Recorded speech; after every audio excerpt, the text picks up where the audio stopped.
Chaudhary house का हर कोना कोना गुलाब के इत्र की समान महक रहा था। वहीं कल्याणी जी मंदिर में बैठी पूजा कर रही थीं। उसी पल मोबाइल की घंटी बजी। कल्याणी जी जल्दी से हाथ जोड़कर मंदिर से उठकर मोबाइल उठाकर देखी तो अभिमन्यु का कॉल था। कल्याणी जी ने मुस्कुराते हुए कॉल रिसीव किया। हेलो लल्ला, कैसे हो? और हम तुम्हें पता है हमने ख़ास तौर पर पूजा तुम्हारे लिए रखी है, तो तुम आओगे ना चौधरी हाउस? अभिमन्यु ने गहरी सांस ली और धीरे से बोला, आप अच्छी तरह से जानती हो दादी, हम चौधरी हाउस में कदम भी नहीं रखना चाहते। कल्याणी जी रिक्वेस्ट करते हुए बोली, प्लीज़ लल्ला, अगर तुम आओगे ना तो तुम्हारी इस बूढ़ी दादी को बहुत अच्छा लगेगा। और तुम जानते हो ना, तुम्हारी माँ हर 11वें दिन लोगों को भंडारा खिलाकर उनका सत्कार करती थी, गरीबों में कपड़े और भोजन बांटती थी। पर उसके जाने के बाद सब कुछ बिखर गया है। तुम प्लीज़ आ जाना। वहीं थोड़ी दूर पर बैठी तनीषा गोयनका सब सुन रही थी। चिढ़ते हुए बड़बड़ाई, देखो, जब देखो तब उस माधवी चौधरी के गुणगानों की माला जपी जाती है। मैंने तो पता नहीं कौन से कांटे चुभो दिए हैं। पैर पटकते हुए अपने रूम में चली गई। अभिमन्यु, जी दादी, आप मुझे इतना इमोशनल मत करिए, मैं पूरी कोशिश करूँगा आने की। अभिमन्यु ने कहते हुए कॉल डिस्कनेक्ट किया। अधीरा अभिमन्यु की बातों को सुनी तो डरते हुए बोली, अगर अबीर जी चौधरी हाउस जाने वाले हैं तो हमारा क्या होगा? हे माता रानी, हम अकेले कैसे रहेंगे? अगर अर्नब रायजादा के आदमियों को पता चल गया तो वो मुझे पता नहीं कब उठा ले जाएं। अधीरा के मन में हजारों सवाल तैर रहे थे। अधीरा टीवी ऑफ की, जल्दी से अपनी ड्रेस उठाकर ड्रेसिंग रूम में चली गई। अभिमन्यु फ़ोन पर बिजी था। तिरछी नज़र से अधीरा की तरफ देखा। वहीं अभिमन्यु ने मुस्कुराते हुए मोबाइल पर नज़र डाली तो क्यारा का मैसेज था। क्यारा गोयनका बताना चाहती थी कि वो आज चौधरी हाउस जाने वाली है, लेकिन तभी अभिमन्यु के सामने अधीरा आकर खड़ी हुई। अधीरा ने ब्लू रंग की ड्रेस पहनी हुई थी। वो उस ड्रेस में बेहद खूबसूरत लग रही थी। आँखों में काजल, होठों पे हल्की सी लिपस्टिक और किसी छोटे बच्चे की समान मुस्कुरा रही थी। अभिमन्यु उसे देखा तो बस देखता ही रह गया। फिर धीरे से बोला, सच में तुम बेहद खूबसूरत हो और आज तो तुम बिल्कुल राजकुमारी लग रही हो। वहीं अधीरा सब कपाते हुए बोली, आप हमें छोड़कर हमेशा के लिए जा रहे हैं अबीर जी? अभिमन्यु अधीरा की बातों को सुना तो पूछने लगा, तुमसे किसने कहा कि मैं तुम्हें हमेशा के लिए छोड़कर जा रहा हूँ? तुम भी मेरे साथ चल रही हो, लेकिन चौधरी हाउस नहीं, मेरे व्हाइट हाउस में, जहाँ किसी भी चीज़ की कोई कमी नहीं है और तुम्हें डरने की बिल्कुल ज़रूरत नहीं है, ओके? अभिमन्यु ने अधीरा के गाल पर हाथ रखते हुए कहा। अभिमन्यु अधीरा के साथ काउच पर बैठा। अधीरा ऊपर बैठी और अभिमन्यु ज़मीन पर बैठ गया। अधीरा ने ब्लू कलर का गाउन पहना हुआ था। वो बेहद खूबसूरत लग रही थी। अभिमन्यु देवदास की तरह अधीरा के गुणगान गाने लगा, लेकिन कुछ पल बाद उसकी आंखों में उदासी छा गई और दुख, दर्द दिखाई देने लगा। फिर ठंडी आवाज़ में बोला, तुम क्या समझती हो अधीरा, मैं अपनी लाइफ में बहुत खुश हूँ? नहीं, माँ के गुजर जाने के बाद मेरी लाइफ पूरी तरह से तबाह हो गई थी।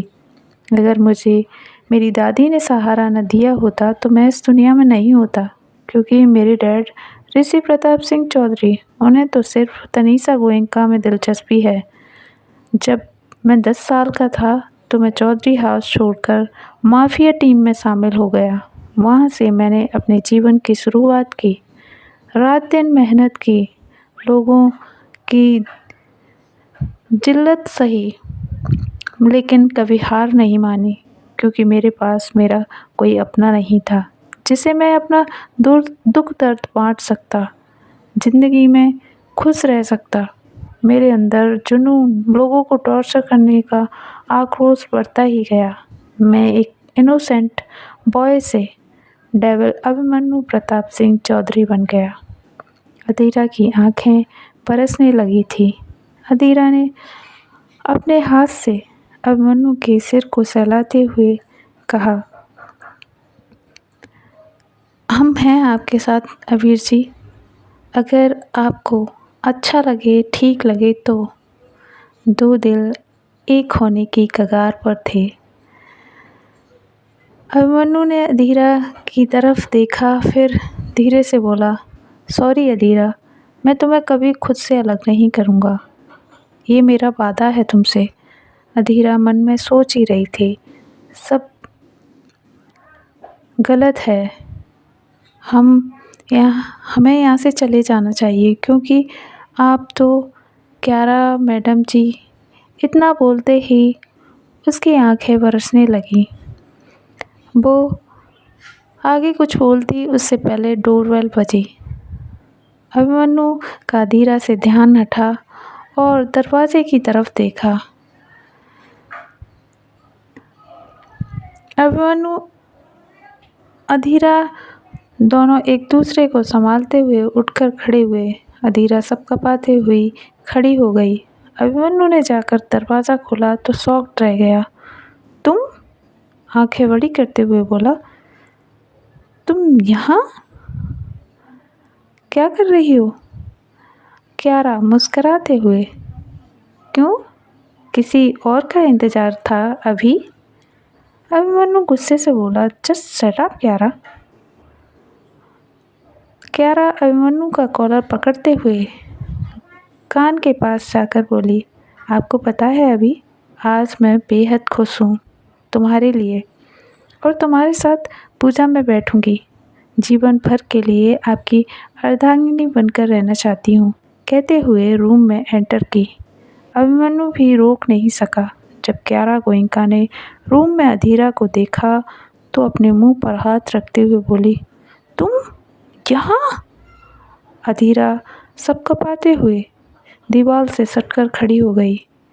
क्यारा ने उसे धक्का देते हुए कहा, तुम कौन हो और तुम यहाँ क्या कर रही हो? अधीरा, सॉरी मैडम। क्यारा उसे धक्का देते हुए बोली, क्या सॉरी? तुम्हें शर्म नहीं आती? तुम जैसी लड़कियों को मैं अच्छी तरह से जानती हूँ। चंद पैसों के लिए कुछ भी कर सकती हो ना तुम? अमीर लड़के को अपने जाल में फंसाकर उसकी सारी जायदाद लूटना चाहती हो, राइट? मेरे अभी के रूम में आने की हिम्मत कैसे हुई तुम्हारी? पहले ही दिन मुझे समझ जाना चाहिए था कि तुम सब जानबूझकर कर रही हो ताकि अभी तुम्हारी चाल में फंस जाए। अभिमन्यु तिरछी नज़रों से क्यारा को देखकर बोला, जस्ट शट अप क्यारा। अधीरा इस तरीके से बात नहीं कर सकती, उसकी कोई भी गलती नहीं है। ओह माय गॉड, तो इस लड़की ने इनोसेंट बनकर तुम्हें अपने माया जाल में फंसा ही लिया। अधीरा, नहीं क्यारा जी, आप मुझे गलत समझ रही हैं। क्यारा चीखते हुए बोली, खबरदार जो अपनी गंदी जुबान से मेरा नाम लिया। अधीरा की आंखों में आंसू झलक पड़े। वह सब चीज़ों को फिर से एहसास करने लगी।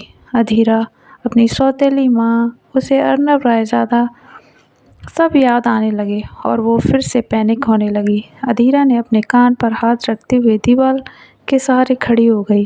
मैंने कुछ भी नहीं किया, मैंने कुछ भी नहीं किया, सच बोल रही हूँ, मैंने कुछ भी नहीं किया। अभिमन्यु समझ चुका था कि अधीरा पैनिक हो रही है। वो क्यारा को साइड करते हुए अधीरा के पास आकर बैठा। देखो अधीरा, मेरी तरफ देखो। अधीरा बस एक ही शब्द बोले जा रही थी, मैंने कुछ भी नहीं किया। क्यारा गोयनका की आंखों में आंसुओं की बाढ़ आ गई और हैरानी से अभिमन्यु को देखी। इसने मुझे तो कभी ऐसे नहीं संभाला, इसने मुझे तो कभी ऐसे नहीं पूछा। क्यारा, मुझे कुछ तो करना पड़ेगा, वरना ये अभिमन्यु पूरी तरह से इस चुड़ैल के बस में हो चुका है। क्यारा गोयनका ने बेहोशी का बहाना बनाते हुए जमीन पर धड़ाम से गिरी। अभिमन्यु उठकर क्यारा गोयनका को देखा और मानव को कॉल किया, फिर हड़बड़ाकर माही को कॉल लगाया। अधीरा ने अपने सिर को घुटनों में दे लिया था। दोनों के बीच फंसा अभिमन्यु मन ही मन बड़बड़ाया, पता नहीं ये लड़कियां कितनी अतरंगी होती हैं, इन्हें संभाल पाना कितना मुश्किल होता है। अभिमन्यु को आज खुद पर हंसी आ रही थी। पूरी दुनिया में फेमस बिजनेसमैन आज दो लड़कियों के बीच एक कठपुतले की तरह नाच रहा था। उसी पल डोरबेल बजी। अभिमन्यु उठकर दरवाज़ा खोला तो माही और मानव दोनों खड़े हुए थे। माही ने बिना कुछ बोले अधीरा को अपनी भाव में भर लिया। अभिमन्यु क्यारा को अपनी गोद में उठाकर गाड़ी तक लाया। क्यारा मन ही मन खुश हो रही थी। मुझे तुमसे कोई अलग नहीं कर सकता अभिमन्यु प्रताप सिंह चौधरी। अभिमन्यु जल्दी से पैसेंजर सीट पर क्यारा को लिटाया। मानव गाड़ी स्टार्ट किया। माही और अधीरा दूसरी कार में बैठे हुई थी। अभिमन्यु माही को सब कुछ समझा दिया। तुम अधीरा को लेकर व्हाइट हाउस पहुंचो, मैं क्यारा के होश में आते ही व्हाइट हाउस पहुंच जाऊंगा। क्यारा गोयनका गाड़ी में बैठते ही होश में आने लगी। धीरे धीरे पलकें झपकाई। अभिमन्यु भड़बड़ाते हुए बोला, तुम ठीक तो हो ना क्यारा? आंखें खोलो प्लीज़ क्यारा। तभी क्यारा अभिमन्यु से चिपक गई। आप मुझसे प्रॉमिस करो, आप मुझे छोड़कर कभी नहीं जाओगे। अभी मैं आपके बिना एक पल भी नहीं रह सकती। अभिमन्यु भौं उचकाते हुए बोला, शांत रहो क्यारा, पहले हम डॉक्टर के पास पहुंचना होगा। क्यारा डरती हुई बोली, मैं ठीक हूँ अभी। अभिमन्यु मन में बड़बड़ाया, मुझे पता है कि तुम ठीक हो, पर मेरी अधीरा ठीक नहीं। कितनी मासूम है वो। अधीरा हर बात बिन बोले समझ लेती है।